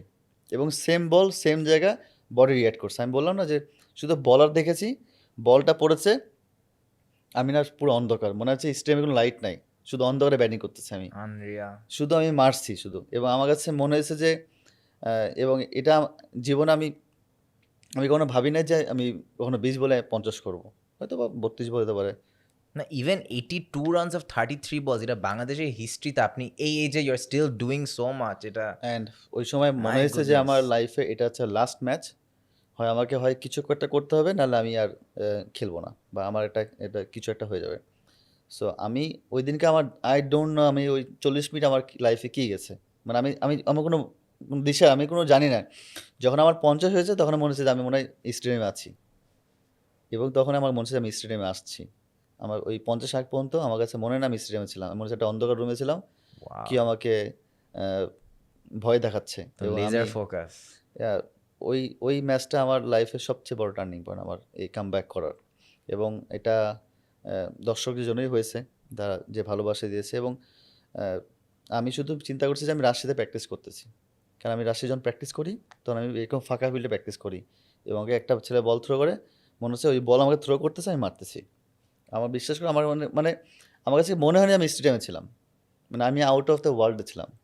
মানে কোনো একটা জিন আমার গায়ে ভর করেছে, কেউ একটা এসে ভর করেছে, ভর করে মানে যাওয়ার পথে মানে ভর করে চলে গেছে 5 মিনিট পর, 10-15 মিনিট পর। এবং ওভারঅল বিপিএল আপনার স্ট্যাটস কিন্তু এবার মারাত্মক ছিল। ইউ আর দ্য 4th না 5th highest 6 heater. That's crazy. মানে এখন ওই 20টা, পাওয়ার হিটিং যে 22টা। আপনার, হ্যাঁ অনেকগুলো 6, 4th বা 5th ছিল on the list of highest sixes. Fourth ছিলাম, 4th হাইয়েস্ট। 160 স্ট্রাইক ছিল আমার second. Wow. Do you think that's the reason why এখন আপনাকে আবার টিমে নেওয়ার একটা নিউজ আমরা শুনতে এই 2টা পাচ্ছি? বছর আমার স্ট্রাইক রেট আমার ওখানে ভালো, একটা 160, 135। এবং আমি লাস্ট ইয়ারও যে বিপিএল খেলছি, আহ, এটা একটা ফ্র্যাঞ্চাইজ টুর্নামেন্ট, ওরা যখন মন চায় আমাকে তখন নামাবে, যখন মন চায় তখন আমাকে নামাবে, এটা আমার কোনো হাত ছিল না। বাট আমি 9 নম্বর ব্যাটিং করেছি, 9 নম্বরে যেও আমি চিন্তা করছি যে আমি 6 কীভাবে মারতে হবে, কারণ আমি জানি আমার স্ট্রাইক আমার বাড়াইতে হবে। এবং আমার কাছে মনে হচ্ছে যে 3 বল পেয়েছি, 2টা 6 মেরে দিয়েছি, 6 বল পেয়েছি, 3টা 6 মেরেছি। এটা আমার সবচেয়ে বড় আমার ওই যে বলো না ফোকাস, আমার এটাকে মারতেই হবে। এটার জন্য আমি প্র্যাকটিস করেছি, সারা বছর প্র্যাকটিস করি, এটা যে আমি শ্রম দিচ্ছি, এটা আমার অনেক আমার সাথে আমি শুধু একা শ্রম দিইনি, আমার সাথে 20টা ছেলে শ্রম দিছে। রোদের মধ্যে 36 to 42 ওই ডিগ্রিতে প্র্যাকটিস করা, রোদের মধ্যে একা একা, বাসায় থেকে 5টার সময় যাওয়া, 6টার সময় যাওয়া, সারাদিন মাঠে পড়ে থাকা। তো আমি একা না, আমার সাথে 20টা ছেলে ছিল। সো ওদের জন্য হলো আমাকে তো কিছু একটা করতে হবে, এবং প্রতিটা 6 So true. ওদের জন্য। Wow. এবং ওরা বলছে যে ভাই আপনাকে এবার 20টা 6 মারতেই হবে। এবং ওরা বল ছুড়ে ওদের হাতে পেইন করে, ওদের হাতে ফোসকা পড়ে যায়, বাট ওরা আমাকে কখনো বল ছুটতে 1 মিনিট ইয়া করে না। এবং আমি ওরা দেখেছি, ওরা কিন্তু টাকার জন্য আসে না, আমার ভালোবাসা বলে আসে। টাকা দিয়ে তোমাকে কদিন ভালোবাসবো, 1 দিন 2 দিন 10 দিন, তারপরে কি হবে, দেন তুমি চলে যাবা। বাট ভালোবাসা যদি রিয়েল হয়, never go. Since you're a signature BPL player, I wanted to ask you যে বিপিএল নিয়ে না অনেক ম্যাচ ফিক্সিং এর অভিযোগ, অনেকে বলছে ফিক্সিং লিগ, এই টাইপের অভিযোগ কি সত্যি? Is it fair? ফ্র্যাঞ্চাইজ লিগে তো এটা আসলে ফিক্সিং তো হয়, রাইট? ফিক্সিং তো আসলে কিভাবে ফিক্সিং হয়, কোথা থেকে কি হয়, এটা তো আমি জানি না আসলে। বাট আপনি কি শুনেছি, আমাকে- মিডিয়ার মাধ্যমে শুনেছি। Can you tell me straight to my face যে বিপিএল এ ফিক্সিং হয় না? বিপিএল আমি ফিক্সিং আমার ধারা মতে, আমার জানা মতে, আমি দেখা মতো হয় নাই, মানে হয় না। বাট আদার্স কোথায় কোন নিউজ করে, কে রিপোর্ট পায় কী করে, এটা আমার কোনো আইডিয়া নাই। বাট আমার কাছে মনে হয় যে রিপোর্টগুলো হয় সেটা আমিও দেখি, তুমিও দেখো, ওটা বেস করে যদি বলি ফিক্সিং হয় তাহলে ফিক্সিং হয়, আর যদি বলে না দেখি না তাহলে ফিক্সিং হয় না। আপনার পিয়ার ট্রেডিং একটু টেস্ট করতেছিলাম, আই ডোন্ট নো ফ্যানরা কি মনে করে, আমি আর ঘাটবো না, but you guys can analyse that answer. আচ্ছা, সো এটা নিয়ে আমার একটা আস যে বিপিএল ধরনের ফ্র্যাঞ্চাইজ লিগ যেগুলো আছে, এগুলো হচ্ছে ইয়াং প্লেয়ারদের একটা পাইপলাইন হয় to grow and develop themselves. আবার একই সময় they are being exposed to this dark world of fixing and corruption. So একটু কাউন্টার প্রোডাক্টিভ হয়ে যায় না জিনিসটা? এখন ফ্র্যাঞ্চাইজ লিগে কী হয়, ধরো তুমি টিম করেছো একটা, তুমি তো চাইবা যে আমার টিম চ্যাম্পিয়ন হওয়ার জন্য, আরও 5টা টিম করেছে, ওরা চাইবে চ্যাম্পিয়ন হওয়ার জন্য। একটু টাকাও কামাতে চায় দুইটাই। নো আইডিয়া ভাই, কিন্তু আসলে ম্যাচ যদি আমি ধরো আমি এজ এ সিনিয়র প্লেয়ার যদি 5টা ম্যাচ খারাপ খেলি, তখন তো একটা জুনিয়র প্লেয়ার আসবেই। বাট জুনিয়র প্লেয়ার যখন আসে 5 ম্যাচ পরে, তখন না ও বুঝতে পারে না যে আসলে কীভাবে শুরু করবে। শুরু করতে 3টে ম্যাচ চলে যায়, তখন ব্যাড ডে যায়, ভালো ডে যায়। তো ওই ব্যাড ডে যখন যাই তখন আর চান্স পায় না, আবার ভালো যখন যাই তখন সুযোগ পাই। তো আমার কাছে মনে হয় যে ফ্র্যাঞ্চাইজ টুর্নামেন্ট যারা হয়, এখানে কারোর সাথে কারো দোষ দেওয়ার কিছু নাই, কারণ টিম করে মালিক, টিম করে কোচ। এখানে ন্যাশনাল লিগ না, রাজশাহীর না, এমন না যে তুমি এইচপি টিমে আছো বা এই টিমে আছো যে হেড কোচ করতেছে বা অন্য কেউ করতেছে। এটা ধরো ফ্র্যাঞ্চাইজ মালিক যখন করে, তখন মালিকের থ্রুতে করে যে কোন প্লেয়ার কাকে খেলাবে, কী করবে। বাট সুযোগ দেওয়া উচিত জুনিয়র প্লেয়ারদের অবশ্যই, কারণ এটা সবচেয়ে বড় মঞ্চ, বিপিএল সবচেয়ে বড় মঞ্চ হচ্ছে আমাদের বাংলাদেশের। এখানে যদি সুযোগ না হয় বা এখানে যদি নিজেকে প্রুভ না করতে পারে, তাহলে কোথায় করবে? ট্রু।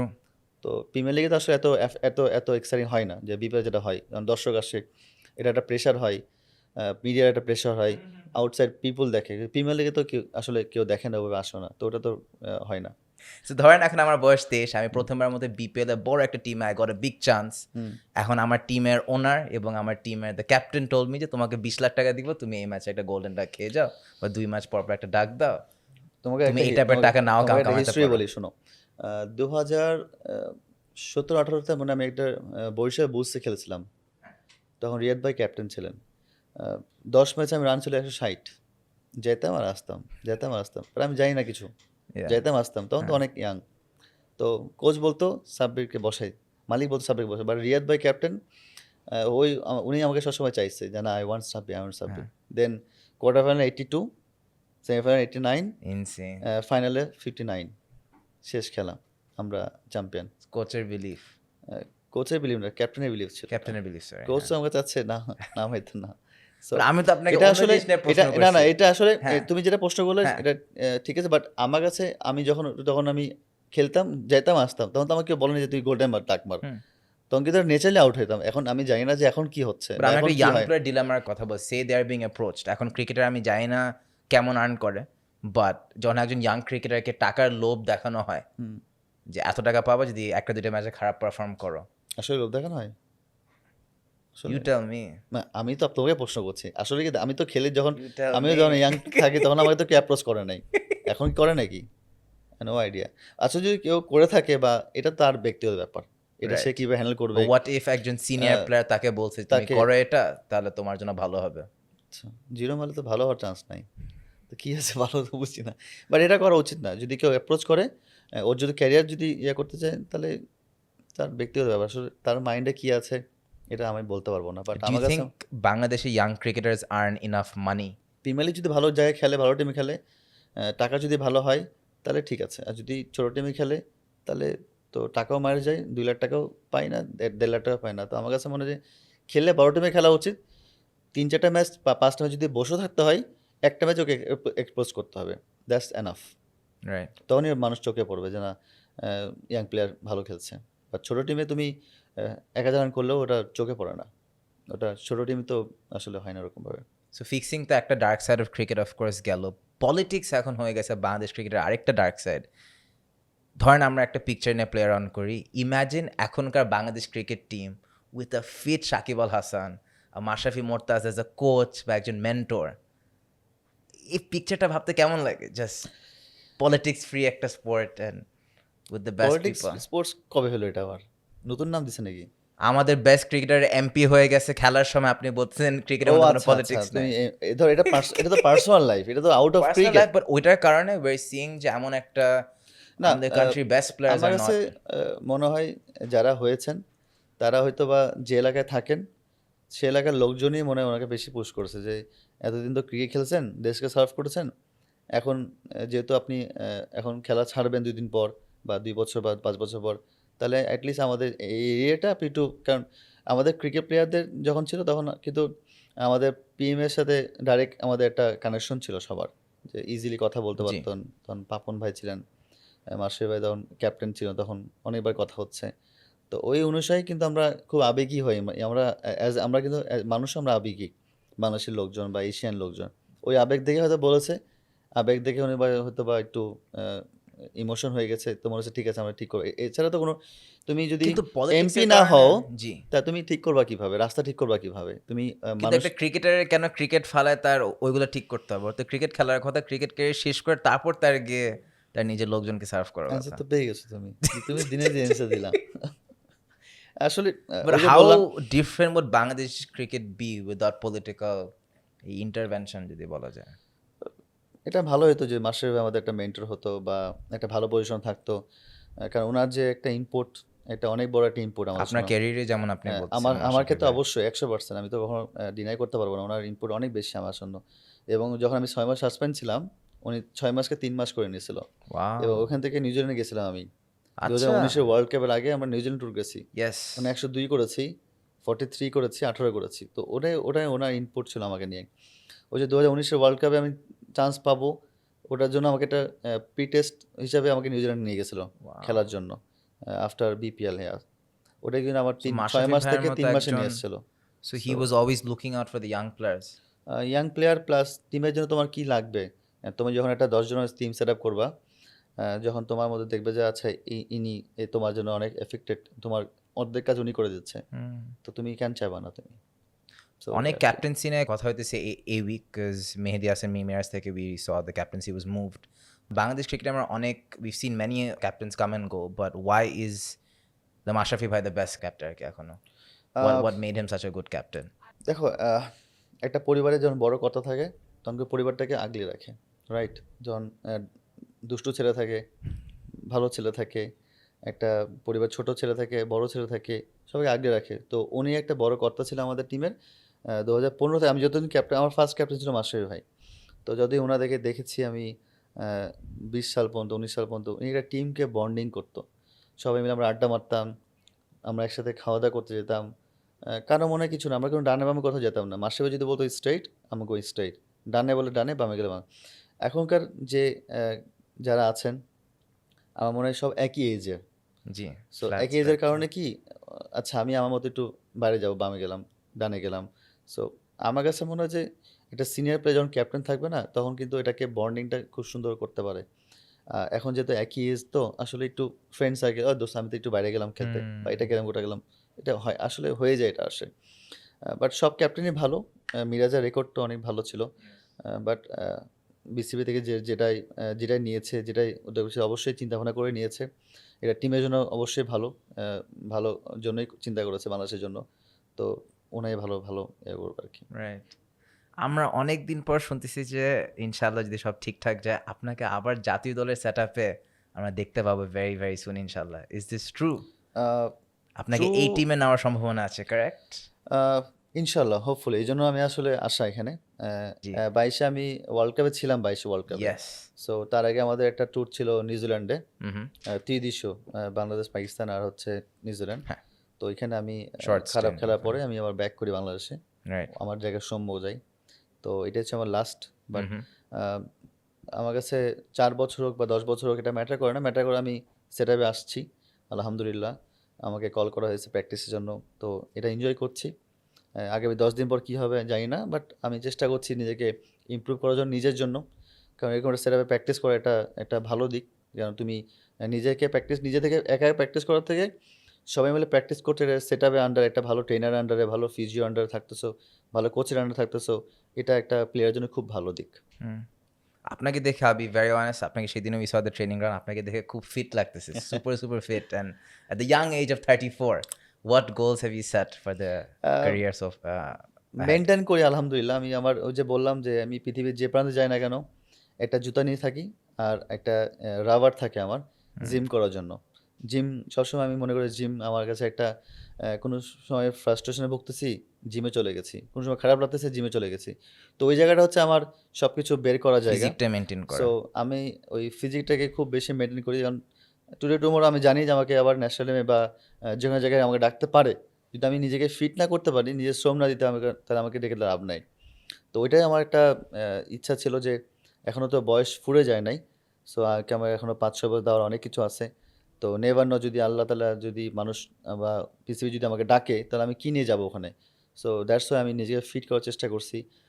দেশে হোক, দেশের বাইরে হোক, যেখানে খুশি যেখানে যাওয়ার চেষ্টা করছি নিজেকে ফিট রাখার জন্য। তো হয়তো বা এটাই আমার একটা ভালো দিক সো আর কি। জাতীয় দলে এবার সুযোগ পেলে আপনি কি ধরনের পারফরমেন্স বা what goals have you set for yourself এটা তো আসলে বলা এখন ডিফিকাল্ট। ইজ ইট আবার সিক্সেস এন্ড মানে স্ট্রাইক রেট ঠিকঠাক থাকলে না, আসলে টিম যদি আমাকে চায় যে এই সময় তোকে 50 স্ট্রাইকে ব্যাটিং করতে হবে, so I have to deliver. আর যদি বলে না 200 স্ট্রাইক ব্যাটিং করতে হবে, যদি না পারবো চলে আসবো, বা চেষ্টা করবো 200 স্ট্রাইক ব্যাটিং করার জন্য। যেহেতু এক্সপিরিয়েন্স হয়েছে একটা ভালো, এজটা ভালো হয়েছে, তো আমার কাছে মনে হয় যে ডেলিভারি করাটা আমার দায়িত্ব। এই জন্য প্রিপেয়ার হতে হবে, প্রিপারেশন নিতে হবে, এবং এই রোলটা যেন আমি আগে থেকে বুঝতে পারি, বলতে হয় বা জানতে পারি, তাহলে আমার জন্য বেটার হবে সব কিছু। একজনের বা একটা প্লেয়ার আমার অলওয়েজ মানে মনে পড়ে হচ্ছেন ওনার স্ট্যাটস নিয়ে যদি আমরা বলি বাংলাদেশে এমন একটা প্লেয়ার আছে যার ODI batting average almost 40 runs ওনার in the test format his average is 31 ও বাট তাও তাকে অনলাইনে ট্রোল করতে করতে শেষ that man is Jaker Ali ওকে।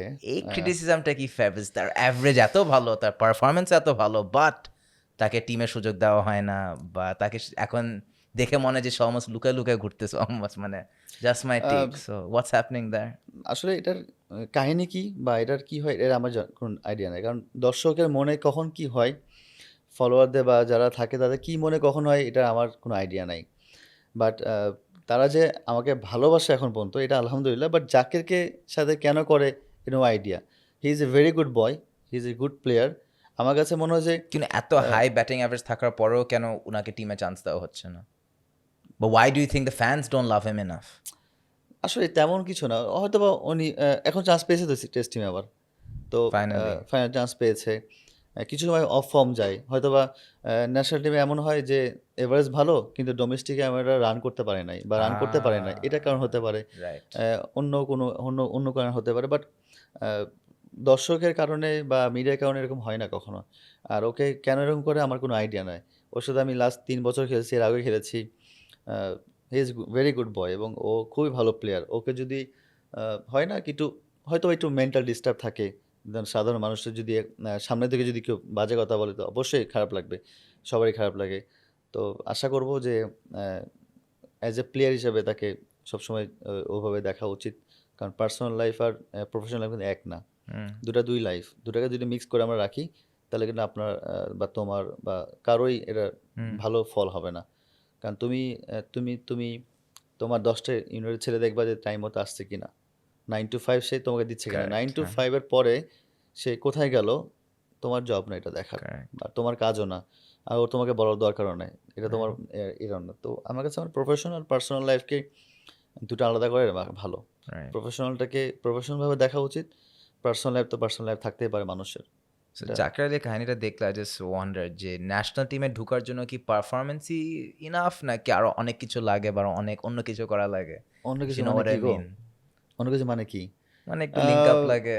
না, দেখুন দেশের জন্য খেলতে চায় সবাই চায়। জি। এর জন্য তো ধরো কেউ ১৯ কেউ ২০ বোর্ডের যখন মনে হয় বা আমার দরকার তো ওকেই তো নিবে। Somehow team combination team matter combination করে, একটা কোচের বিষয় আছে। রিকোয়ারমেন্ট ম্যাটার করে। কোচের রিকোয়ারমেন্ট আছে, ক্যাপ্টেন রিকোয়ারমেন্ট আছে। তো এইজন্যই হয়তোবা আপস অ্যান্ড ডাউন হয়। But he is a very good player. He is a very good player for টি-20 হোয়াইট বল। টেস্টে ডাক পেয়েছে আলহামদুলিল্লাহ। আশা করি ভালো করবে। হুম। কন্ডিশনটা একটু টাফ বাট চেষ্টা করে ভালোর জন্য। But he is a good hard work boy. Hard work করে। আমি যখন ডিভিশনাল ক্রিকেটারদের সাথে হাই হ্যালো হয় তখন তারা সবসময় বলে যে ন্যাশনাল টিমে চান্স পাওয়ার জন্য অনেক কিছু করতে হয়, মোর দেন জাস্ট ক্রিকেট। এটা লাক একটা কিন্তু। লাক। অবশ্যই লাক। তুমি খেয়াল করে দেখবা এখানে বাংলাদেশের ২ রকম প্লেয়ার আছে। কেউ ন্যাশনাল টিমে ভালো খেলে, ডোমেস্টিক ভালো করতে পারে না। কেউ ডোমেস্টিক ভালো খেলে, কেউ ন্যাশনাল টিমে ভালো করতে পারে না। সো লাস্ট ৫ বছর ধরে আমি এটাকে মিলাইছি যে ডোমেস্টিক ভালো খেললে ন্যাশনাল টিমে আসলে একটু আনব্যালেন্স হয়ে যায়। আনামুল হক বিজয়। সো আবার ন্যাশনাল টিমে যারা ভালো খেলে আবার ডোমেস্টিক ভালো খেলতে পারে না। সো এটা কিন্তু ক্যাটাগরি একটা। ওই ক্যাটাগরিটাকে তোমাকে বুঝতে হবে যে তুমি কোন ক্যাটাগরির প্লেয়ার। রাইট। সো এটা ইম্পর্টেন্ট বোঝাটা। আচ্ছা, এখন যেহেতু আপনি জাতীয় দলের সেট আপে it's been more than 10 years, আপনি as a fan, as a player, আমি আপনাকে জিজ্ঞেস করতে চাই যে বাংলাদেশ ক্রিকেট টিম কেন একদিন অস্ট্রেলিয়াকে সিরিজে ডিফিট করতেছে আবার পরের দিন জিম্বাবুয়ের কাছে সিরিজে হেরে আসতেছে? What's the reason behind this inconsistency? মানে ফ্যান হিসাবে যে হতাশ ফিলিংটা, এখন I am sure you know why আমাদের টিমের মধ্যে কি এটা যে এত ইনকনসিস্টেন্ট? আজকে বৃহস্পতিবার রাইট? Yes. কাল শুক্রবার। দুটো কি সেম ডে? না, তো লাইফেও আপ ডাউন থাকে। প্লেয়ারদেরও পারফর্ম আপ ডাউন হয়। কিন্তু টিমের মধ্যে ফাউন্ডেশন কেন এত না, উইক দেখো, থাকবে যে beating Australia and losing to Zimbabwe? না এরকম কিছু না। আমাদের এরকম কিছু হয় না। বাট প্লেয়ারদেরকে যখন আমরা প্লেয়ার খেলতে যাই মাঠে আমরা শুধু বলটা দেখি। কে বল করছে, কে বলার না এটা দেখি না। বাট জিম্বাবুয়ে ছোট টিম, এটা আমরা করি। বাট আমার কাছে মনে হয় যে ওরাও কিন্তু বলার। ওদেরও গুড বল করার সুযোগ আছে। তো অস্ট্রেলিয়া যেমন ভালো বলটা বেশি করে, জিম্বাবুয়ে একটু কম করে। বাট এখন তারা অনেক ভালো ডেভেলপ করেছে। জি। এবং এটা ওরা অনেক কারণ ওদের ৪-৫টা প্লেয়ার দেশের বাইরে লিগ ঘুরে খেলে। ও এক্সপিরিয়েন্স হয়েছে। তো আমার কাছে মনে হয় যে তারা ভালো খেলেছে। জিম্বাবুয়েকে কোনোভাবে ছোট চোখে দেখা না, উচিত না। ছোট দেখার আর কোনো চান্স নাই। যেহেতু ওরা ভালো খেলছে এবং তারা প্রুভ করছে ভালো। এবং দেখবা ওদের মাটিতে যাদের মাটিতে খেলা হয় তারাই বাঘ। আমাদের মাটিতে আমরা ভালো খেলি, অস্ট্রেলিয়াতে অস্ট্রেলিয়া ভালো খেলবে, এটা হোম অ্যাডভান্সটা হয়। True. সো ওরা ওদের জায়গায় একটু ডিফিকাল্ট খেলা। কারণ আমি যখন টি10 খেলতে গেছিলাম রাতের বলটা আসলে দেখা যায় না, আকাশে যখন বল হারিয়ে যায়, উইকেটটা একটু ডিফিকাল্ট। সো আমরা তো ওখানে থাকি না সবসময়, আমরা যাই ১ মাসের জন্য। ১ মাসে তো আসলে সব কিছু শেখা ডিফিকাল্ট হয়ে যায়। খেলতে খেলতে তুমি এক্সপিরিয়েন্স হবা। কারণ তুমি যদি ২ মাস আগে যাও, ৩ মাস যদি তখন থাকো না, তুমি তখন আসলে কালচার বুঝে বা সব কিছু হয়ে যাবে। Right. তো আমার কাছে মনে হয় যে ওরা হোমে ভালো খেলছে। আমরা চেষ্টা করছি বাট হয় নাই। But it's okay. কারণ কোনো সময় মানুষকে একটু অ্যালার্ম দেওয়াও ঠিক আছে। তো it's alarm. No, what separates মানে আমি একজন বাংলাদেশ ক্রিকেট ফ্যান হিসেবে বলতে পারবো যে what separates the big teams from a Bangladesh is that আমরা হোমে 2টা সিরিজ জিতবো বড় বড় টিমের আগেনস্টে, আওয়ে খেলতে গেলে 2টা হারবো অলওয়েজ। আমাদের away track record is not very good. So এটা কেন এত বছর মানে হওয়ার পরও as a member nation where are we going wrong? Maybe তোমাদের কনফিডেন্স নাই আমাদের উপর এই জন্য ওয়ে উঠে গেলে। আমাদের তো কনফিডেন্স আছে, বাট হোয়াটস গোয়িং রং? না অ্যাকচুয়ালি আমরা consistency actually all over the mind setup. All over the mind setup. কারণ তুমি যখন নিউজিল্যান্ডকে ফেস করবা, নিউজিল্যান্ড কন্ডিশন কিন্তু ঢাকার কন্ডিশন আকাশ পাতাল তফাৎ। ওরা যখন এখানে আসে ওরাও কিন্তু হারে। ইয়েস। সো আমরা যে হারি তা না, কিন্তু ওরাও কিন্তু হারে। ওরাও মানে অস্ট্রেলিয়া যখন হারছে হেরেছে, জিম্বাবুতে গেছে আমরা হেরেছি, জিম্বাবু যখন এখানে আসে তখন ওরা হারে। তো কন্ডিশনটা খুব ইম্পর্টেন্ট। আর ওটাকে অ্যাবজর্ভ করাটাও একটা টেকনিক, একটা প্লেয়ারের একটা কাজ। তো সামটাইম হয় সামটাইম হয় না, বাট চেষ্টা করি সবসময় যেন আমি যে প্লেয়ার যতদিন খেলেছি ন্যাশনাল টিমে, আমাদের ড্রেসিং রুম যখন থাকি তখন চেষ্টা করি সব টিমকে সব প্লেয়ারকে একদম ভালো মতো ইউটিলাইজ করার। বাট সামটাইম হয় একটা বলের খেলা, 50 ওভারের খেলা, ছোট বলের খেলা, গোল বলের খেলা, যখন তো রাউন্ড ফিগার আউট করতে পারে। সো হতে পারে এটা। আজকে শেষ প্রশ্ন হলো একটু ডিফিকাল্ট, একটা হার্শ প্রশ্ন। দ্যাট ইজ, অনেকে বলবে যে Sabbir Rahman wasted the potential and talent that he had. What would you tell those people? আমার কাছে মনে হয় না এখনো পর্যন্ত ওয়েস্টেড হয়েছে। কারণ সব কিছু সময় তোমাকে বলবে যে তুমি কোন সময় এটা কোন সময় কী করবা।